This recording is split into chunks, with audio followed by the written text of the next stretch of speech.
زندگی از قلم فاطمہ سیال episode 7۔ Surgery شروع ہو چکی تھی۔ وہ سب آپریشن تھیٹر کے باہر انتظار کر رہے تھے۔ حمید آفندی اور لائبہ آفندی بینچ پر بیٹھے تھے، جبکہ حیا اور عمر دوسری جانب موجود بینچ پر بیٹھے تھے۔ مسز احمد بھی آ گئی تھیں، وہ بھی وہیں بیٹھی تھیں۔ زارا خاموشی سے دیوار سے ٹیک لگائے کھڑی تھی۔ مراد دوسری طرف کھڑا تھا۔ اس کے دل میں یقین بھی تھا اور وسوسے بھی، لیکن اسے حوصلہ تھا۔ یہ حوصلہ اسے اس شخص نے دیا تھا جس نے اس کی ہمیشہ حفاظت کی تھی۔ زارا کو بہت دفعہ سب نے کہا تھا کہ بیٹھ جاؤ، لیکن وہ اس سٹیٹ میں نہیں تھی۔ وہ ابھی بھی وہیں تھی جب تھوڑی دیر پہلے نرس نے اس سے انفارمڈ کنسنٹ پر سائن کروائے تھے۔ یہ وہ ڈاکیومنٹ ہوتا ہے جس کے بنا پر اگر مریض سرجری کے دوران مر جائے تو اس کی ذمہ داری ڈاکٹر اور ہاسپٹل کی نہیں ہوگی۔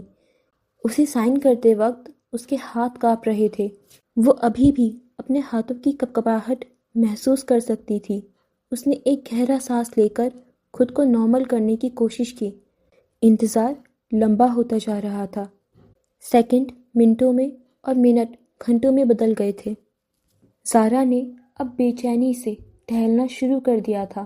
مراد بار بار کہیں جاتا اور پھر واپس آ جاتا۔ عمر نے زارا کو پانی کی بوتل دی، لیکن اس نے انکار کر دیا۔ جیسے انتظار طویل ہو رہا تھا، ویسے زارا کو اپنی دھڑکنیں مدھم ہوتی محسوس ہو رہی تھیں۔ خاموشی، طویل خاموشی تھی ہاسپٹل کے اس ویٹنگ ایریا میں۔ 3 گھنٹے ہو چکے تھے۔ زارا کے صبر کا پیمانہ لبریز ہونے والا تھا جب او ٹی کا دروازہ کھلا۔ سب کی نظریں دروازے پر پڑیں۔ سب اپنی جگہ سے اٹھ گئے۔ اندر سے ڈاکٹر ولی احمد آئے، سرجن کی ڈریس میں۔ اس نے اپنے چہرے سے ماسک اتارا۔ سرجری کامیاب ہو گئی ہے، ولی احمد کے الفاظ نے جیسے اس ویران کوریڈور میں جان بھر دی۔ شکر، میرے مالک کا شکر ہے۔ زارا کی آنکھوں سے آنسو نکلے جا رہے تھے اور زبان پر شکر کا کلمہ تھا۔ حیا نے روتے ہوئے زارا کو گلے سے لگایا۔ حمید آفندی کی آنکھیں بھی آنسوؤں سے نم ہو گئی تھیں۔ سب ایک دوسرے کو مبارکباد دے رہے تھے، لیکن ولی کی اس لفظ نے گہرا سکوت قائم کر دیا۔ سب اپنی جگہ تھم گئے۔ لیکن کیا ولی؟ زارا نے پوچھا۔ انکل کو اگر اگلے 24 گھنٹوں میں ہوش نہ آیا تو وہ کوما میں جا سکتے ہیں، اور کوما سے واپس بہت کم لوگ ہی آتے ہیں، ولی نے تفصیل سے بتایا۔ انشاءاللہ بھائی صاحب کو ہوش آ جائے گا۔ مسز احمد نے دعا کی۔ زارا خاموشی سے بینچ پر بیٹھ گئی۔ ہم تایا ابو سے مل سکتے ہیں؟ روتے ہوئے حیا نے پوچھا۔ ابھی اجازت نہیں ہے، اور آپ سب گھر چلے جائیں۔ یہاں صرف 2 لوگوں کو رکنا الاؤڈ ہے، ولی نے کہا۔ ماما، بابا اور آنٹی، آپ عمر اور مراد کے ساتھ گھر چلے جائیں۔ میں زارا آپی کے پاس رکوں گی، حیا نے کہا۔ نہیں، تم بھی جاؤ، میں رکوں گا، عمر نے کہا۔ یار، تم سب لوگ جاؤ، میں رک جاؤں گا، مراد نے کہا۔ تم لوگ لڑو نہ، مراد، تم کل رات سے یہاں ہو، تم گھر جاؤ، ریسٹ کر لو۔ حیا، تم بھی گھر جاؤ، عمر رک جائے گا یہاں۔ ولی نے مسئلہ حل کیا۔ رات کافی گہری ہو چکی تھی۔ باہر بارش شروع ہو گئی تھی۔ ہاسپٹل کے اس کوریڈور میں نیم اندھیرا تھا۔ وہاں صرف زارا اور عمر موجود تھے۔ سب لوگ جا چکے تھے۔ مکمل خاموشی میں صرف بارش کی آواز آ رہی تھی۔ جب قدموں کی آواز ان کی سمت آنے لگی، اب قدموں کی آواز رک گئی تھی۔ تم دونوں نے کچھ کھایا ہے؟ ولی نے پوچھا۔ عمر نے نفی میں سر ہلایا۔ میں نے بھی نہیں کھایا، چلو کینٹین چلتے ہیں، اس نے کہا اور زارا کی طرف دیکھا، جو ایسے بیٹھی تھی جیسے وہاں موجود ہی نہ ہو۔ زارا، چلیں؟ عمر نے پوچھا۔ کوئی جواب نہیں آیا۔ ولی نے آگے بڑھ کر اس کا ہاتھ پکڑا اور کہا، چلیں مسز؟ کہاں؟ سوال آیا۔ ڈنر پر، جواب دیا گیا۔ مجھے بھوک نہیں ہے، پر مجھے تو لگی ہے، چلو شاباش۔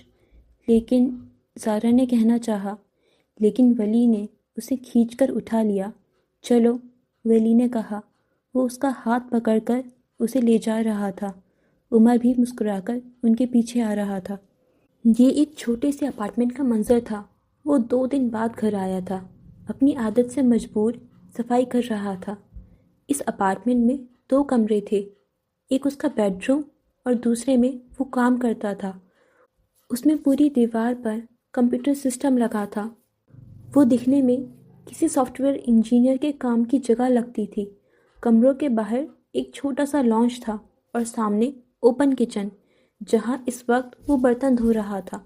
مراد نے آخری پلیٹ دھو کر اسے اسٹینڈ میں لگایا اور پھر کپڑے سے سلیب صاف کرنے لگا۔ اب وہ تھک کر باہر آ کر گرنے کے انداز میں صوفے پر بیٹھا۔ فائنلی سب صاف ہو گیا۔ اس نے ایک نظر پورے اپارٹمنٹ میں دیکھ کر سکون سے سانس لی۔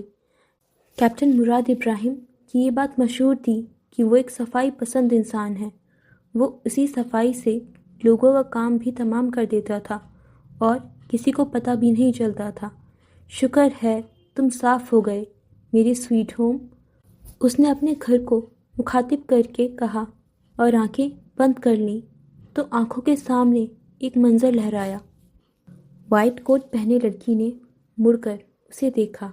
اس کے بھورے بال، چہرے کی معصومیت، لہجے کا بھولا پن، جیسے سوچ کر کیپٹن مراد ابراہیم کے چہرے پر مسکراہٹ آ گئی۔ حیا، آپ نے تو مجھ جیسے انسان کے اندر محبت کا جذبہ پیدا کر دیا، اس نے اسے مخاطب کیا اور پھر اپنا والیٹ نکال کر دیکھا جس میں 2 تصویریں لگی تھیں۔ وہ دونوں ہی ایک انسان کی لگتی تھیں، لیکن 2 الگ زمانوں کی۔ ایک اس کی ماں اور دوسری اس کی محبت کی۔ ماں، دیکھو نا، یہ بالکل تمہارے جیسی ہے، دیکھنے میں ہی نہیں، عادتوں میں بھی اور باتوں میں بھی۔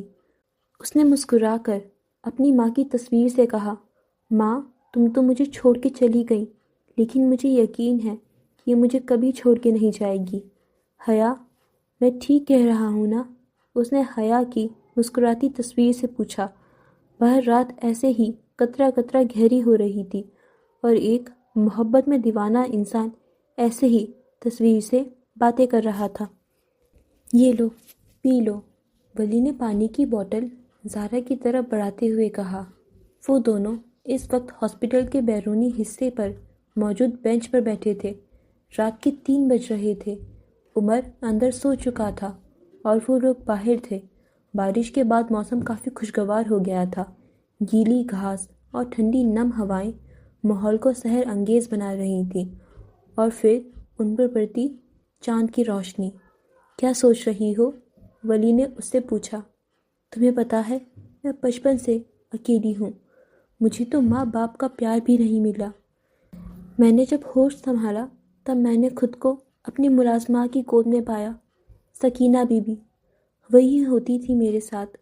ماما بابا رات کو آفس سے لیٹ آتے تھے اور روز رات کو لڑتے تھے۔ میں ڈرتے ہوئے دروازے کے باہر سے ان کو لڑتے ہوئے دیکھتی تھی اور پھر وہ دور خلا میں دیکھتے ہوئے کہہ رہی تھی اور ولی اسے سن رہا تھا کیونکہ وہ وہاں سننے کے لیے ہی تھا۔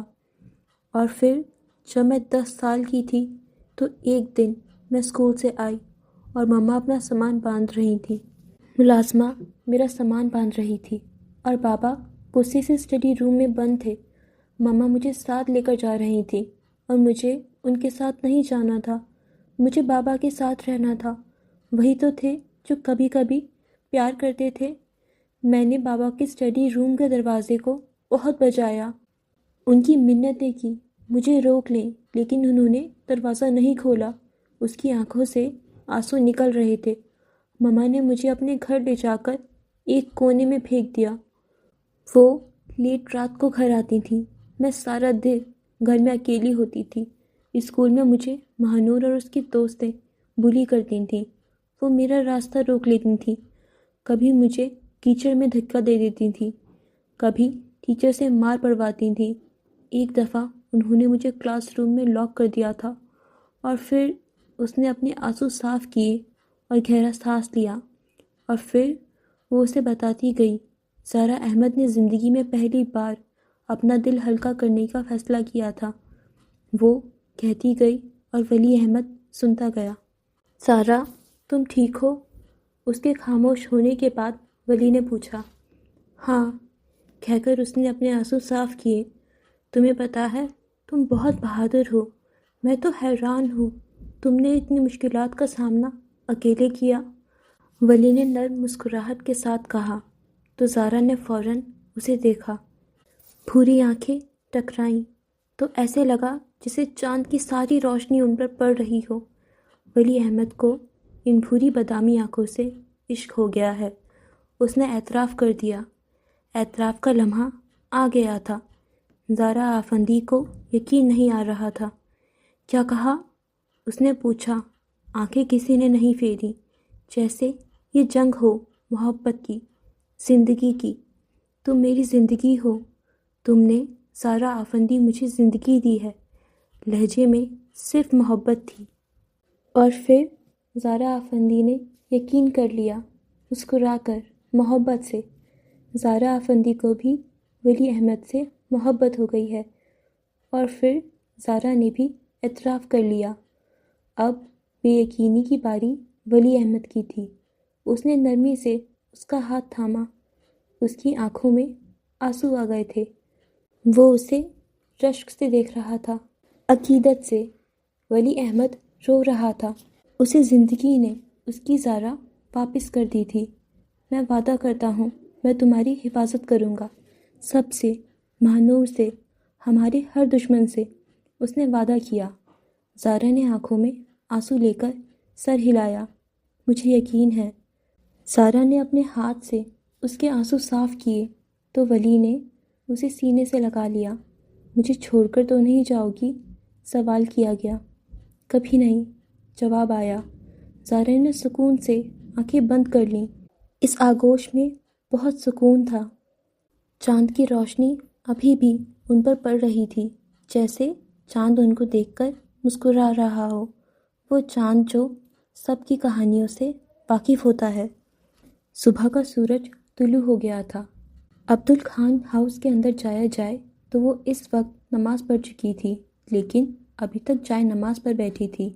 یہ اس کی عادت تھی، گھنٹوں جائے نماز پر بیٹھ کر اللہ سے اپنی سارے دن کی باتیں کرنا۔ ابھی بھی وہ یہی کر رہی تھی۔ اللہ تعالیٰ، آپ کو پتہ ہے کل میری دوست میرے حجاب کا مذاق اڑا رہی تھی، پھر میں نے اس کے بلونڈ گھوڑے کی پونچھ جیسے بالوں پر چوٹ کی۔ مجھے بہت مزہ آیا۔ ہاں، مجھے پتہ ہے یہ اچھی بات نہیں، لیکن اس نے بھی تو میرا مذاق اڑایا تھا۔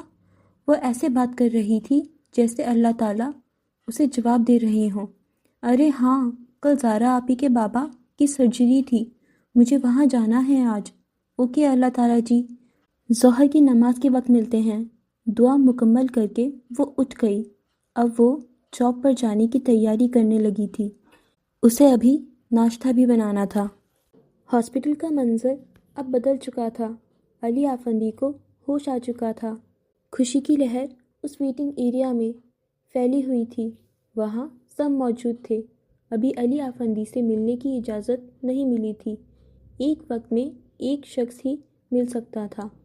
انہیں آرام کی ضرورت تھی، اس لیے حمید آفندی اور لائبہ آفندی اور مسز احمد ان سے مل کر جا چکی تھیں۔ وہ پانچوں اس وقت کینٹین میں اپنی مخصوص جگہ پر بیٹھے تھے۔ امل ابھی ہاسپٹل آئی تھی زارا سے ملنے۔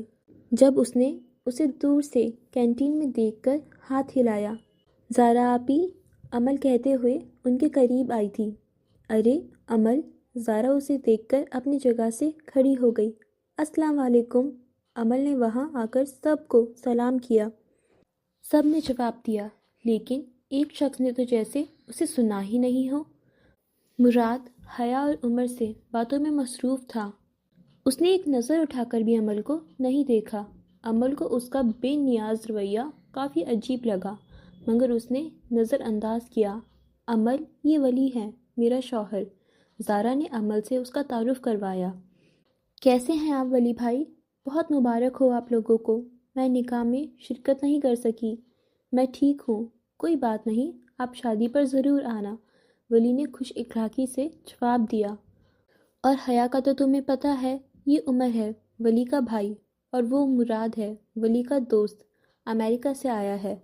زارا نے سب کا تعارف کروایا۔ عمر اور حیا نے اس سے مسکرا کر بات کی، جبکہ اس نے ایک نظر دیکھ کر اگنور کر دیا۔ مراد ایسا ہی تھا جو زیادہ کسی سے فری نہیں ہوتا تھا، بس جن سے کام ہوتا انہی سے بات کرتا۔ آؤ امل، ہم ساتھ والی ٹیبل پر بیٹھتے ہیں۔ زارا اسے ساتھ والی ٹیبل پر لے گئی۔ آپی، اب انکل کیسے ہیں؟ امل نے پوچھا۔ اللہ تعالیٰ کا بہت شکر ہے، اب بہتر ہیں۔ اب انشاءاللہ وہ بس ریکوری کی طرف چلے جائیں۔ ابھی وہ سو رہے ہیں، میں تھوڑی دیر میں تمہیں ان سے ملواتی ہوں، زارا نے کہا۔ جی انشاءاللہ، انکل جلدی صحت یاب ہو جائیں گے۔ امل نے دعا دی۔ آمین، زارا نے کہا۔ کیا کہا ہے ڈاکٹرز نے؟ کب تک ہاسپٹل میں رہیں گے؟ اس نے پوچھا۔ ابھی کچھ خاص نہیں، تقریباً 2 ہفتے تو رہیں گے، اس نے بتایا۔ اللہ بہتر کرے گا، اس نے کہا۔ میں تمہارے لیے کچھ لے کر آتی ہوں، کافی یا چائے؟ زارا نے اٹھتے ہوئے پوچھا۔ آف کورس، کولڈ کافی، امل نے مسکرا کر کہا۔ اوکے، زارا کہہ کر چلی گئی۔ امل سارا کینٹین کا جائزہ لے رہی تھی جب غیر ارادی طور پر وہ مراد کو دیکھنے لگی۔ اس کے نین نقش، اس کے بال، اس کے کپڑے، وہ اسے دیکھ رہی تھی اور وہ اس سے بے نیاز۔ جب اچانک مراد ولی کی کسی بات پر ہنسا تو امل خان اس کی آنکھوں میں ہی کھو گئی۔ ہنستے ہوئے اس کی آنکھیں کتنی خوبصورت لگ رہی تھیں، اس نے سراہا۔ اف امل، کیا کر رہی ہے؟ اس نے سر جھٹک کے خود کو ڈپٹا۔ زارا قریب آ رہی تھی۔ حیا ابھی ایک پیشنٹ کو ٹریٹ کر کے آئی تھی، وہ گزر رہی تھی جب اسے مراد ہاسپٹل کے ٹیرس پر کھڑا نظر آیا تو وہ اس کی طرف آ گئی۔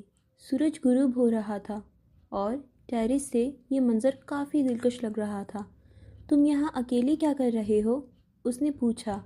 کچھ خاص نہیں، اس نے سامنے دیکھتے ہوئے کہا۔ اچھا یہ بتاؤ، جب تم نے مجھے پہلی دفعہ دیکھا تھا تو تمہیں کیا ہوا تھا؟ حیا نے پوچھا۔ بتایا تو تھا، کام یاد آ گیا تھا، اس نے نظریں چراتے ہوئے کہا۔ یہ تو تمہیں بھی پتا ہے اور مجھے بھی کہ بات کچھ اور ہے، اس نے یقین سے کہا۔ آپ سچ میں جاننا چاہتی ہیں؟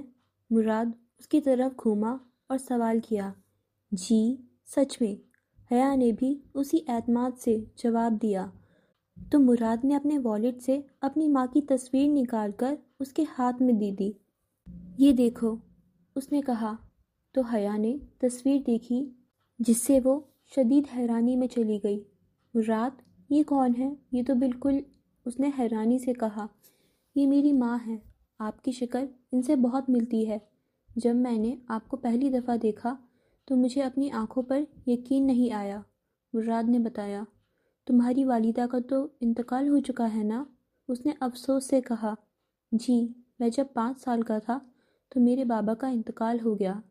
رشتہ داروں نے ساری جائیداد پر قبضہ کر لیا۔ میری ماں نے دن رات محنت کر کے مجھے پالا پڑھایا۔ جب میں 15 سال کا ہوا تو ماں کو کینسر ہو گیا۔ ہمارے پاس علاج کے پیسے نہیں تھے۔ کچھ مہینوں میں ماں اس دنیا سے چلی گئی۔ گھر کرائے کا تھا تو میں ہاسٹل چلا گیا، اس نے کہا۔ بظاہر وہ مضبوط دکھ رہا تھا لیکن سیاہ آنکھوں میں بہت تکلیف تھی۔ اس لیے تمہیں پیسوں سے اتنا پیار ہے کیونکہ جب تمہیں ضرورت تھی تب تمہارے پاس نہیں تھے؟ حیا نے پوچھا۔ ہاں، اس نے کہا۔ اللہ تمہارے والدین کو جنت الفردوس میں اعلیٰ مقام عطا فرمائے، حیا نے دعا دی۔ آمین، مراد نے کہا۔ اچھا اب موڈ ٹھیک کرو، مجھے ایک بات بتاؤ۔ حیا نے ماحول نارمل کرنے کی کوشش کی۔ کیا؟ اس نے کہا۔ تم ہمیشہ کالے کپڑے کیوں پہنتے ہو؟ میں نے نوٹ کیا ہے 2 ہفتوں سے تم روز یہاں آتے ہو اور روز کالا رنگ پہنتے ہو، حیا نے پوچھا۔ کیونکہ مجھے سیاہ رنگ سے محبت ہے، یہ میری سیاہی کی نشانی ہے، میں اندر سے بہت سیاہ ہوں، مراد نے جواب دیا۔ سیاہ رنگ سے محبت کی وجہ؟ اس نے پوچھا۔ حیا کو اس کی باتیں مزے کی لگ رہی تھیں۔ سیاہ رنگ کی ترجیح طاقت اور وقار کی نشاندہی ہے۔ جو کوئی سیاہ لباس پہنتا ہے وہ خود کو سنجیدگی سے لیتا ہے، چونکہ وہ فطری طور پر مبہم اور بلند نظر ہوتے ہیں، اس لیے وہ اپنے آپ کو تمام ممکنہ تنقید اور تکلیف سے بچانا چاہتے ہیں۔ جو ان کے خوابوں کا تعاقب کرتے ہوئے آ سکتی ہیں۔ اس نے تفصیل سے بتایا اور حیا اسے سراہے بغیر نہ رہ سکی۔ امپریسو، واؤ کیپٹن مراد ابراہیم، آپ نے تو مجھے اپنی سوچ سے متاثر کر دیا، حیا نے کہا تو وہ مسکرانے لگا جس سے اس کے ڈمپل واضح ہو رہے تھے۔ شکریہ، اس نے مسکراتے ہوئے کہا، پر تمہیں نہیں لگتا تمہیں اپنی سیاہی میں اور رنگوں کو بھی شامل کرنا چاہیے؟ اس نے پوچھا۔ نہیں، مراد ابراہیم نے جب جب اپنی سیاہی میں اور رنگوں کو شامل کرنے کی کوشش کی ہے تب ان رنگوں کو قربانی دینی پڑی ہے، کیونکہ میری سیاہی ہر رنگ کو سیاہ کر دیتی ہے، اس نے مسکرا کر کہا اور وہاں سے چلا گیا۔ حیا اسے جاتا دیکھ رہی تھی، وہ ابھی بھی اس کے الفاظوں میں الجھی ہوئی تھی۔ وہ سر جھکا کر اپنے کام میں واپس چلی گئی۔ اگر اس ٹیرس پہ باہر پڑے بینچ پر دیکھا جائے تو وہاں امل خان بیٹھی تھی، جس پر کسی نے غور نہیں کیا تھا۔ وہ سب سن چکی تھی اور ابھی تک مراد کی باتیں پروسیس کر رہی تھی۔ یہ شخص عام نہیں تھا، بلکہ اس کی سیاہی میں کچھ ایسا تھا جو سب کو اس کی طرف کھینچتی تھی۔ زارا اس وقت علی آفندی کے روم میں تھی۔ وہ جاگ رہے تھے اور سوپ پی رہے تھے۔ زارا سے نہیں، مراد سے۔ انہیں ہاسپٹل میں ایک ہفتہ ہونے والا تھا اور اس دورانی میں وہ مراد سے بہت اٹیچ ہو گئے تھے۔